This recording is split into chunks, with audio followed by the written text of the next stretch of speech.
are decades where nothing happens, and then there are decades where the world reinvents itself overnight. Picture this: New York City, 1922. Streetlights glowing, music pouring out of the speakeasies, the air thick with perfume, cigarette smoke, and possibility.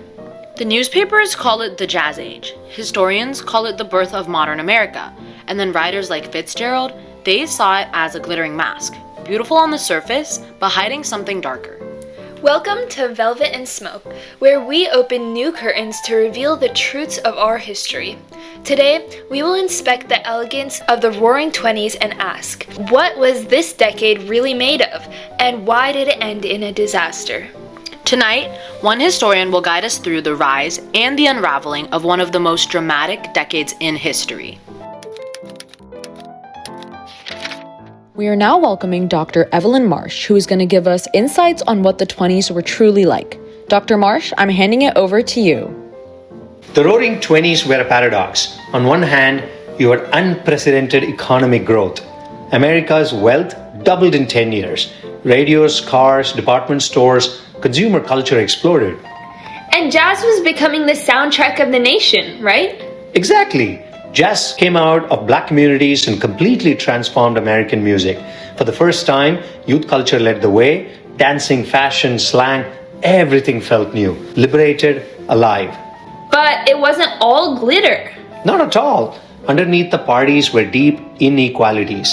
Farmers were struggling, Jim Crow was in full force, immigrants faced harsh restrictions, and Wall Street was booming because people were gambling on credit.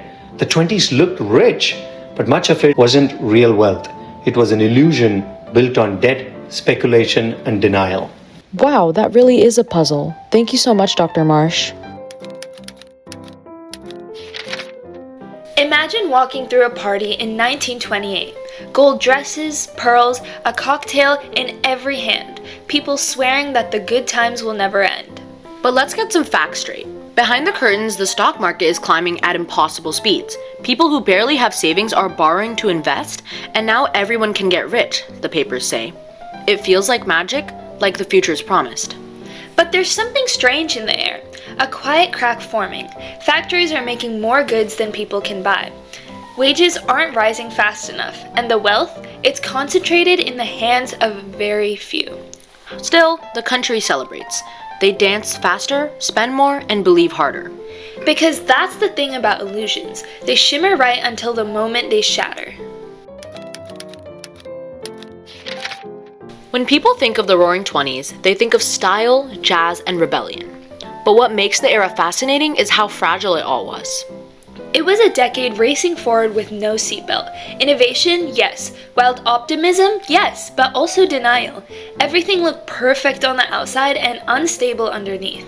And honestly, that's why the decade feels so modern. It's a reminder that the American dream isn't guaranteed just because it glitters. When a society becomes obsessed with wealth, speed, and appearance, something will slip. That something was reality, and it came crashing down in 1929. The illusion collapsed. Millions lost their jobs. Families lost their homes. The party was over, and it was replaced by the Great Depression. It's wild. One decade represents the highest highs and the steepest falls. That's the legacy of the Roaring Twenties. Beauty and chaos, innovation and inequality, velvet and smoke. You've been listening to Velvet and Smoke, where we explore the glamour and the truth behind history's brightest illusions. Join us next time as we uncover another story where the past feels closer than it looks. Stay curious and never stop looking beyond the surface.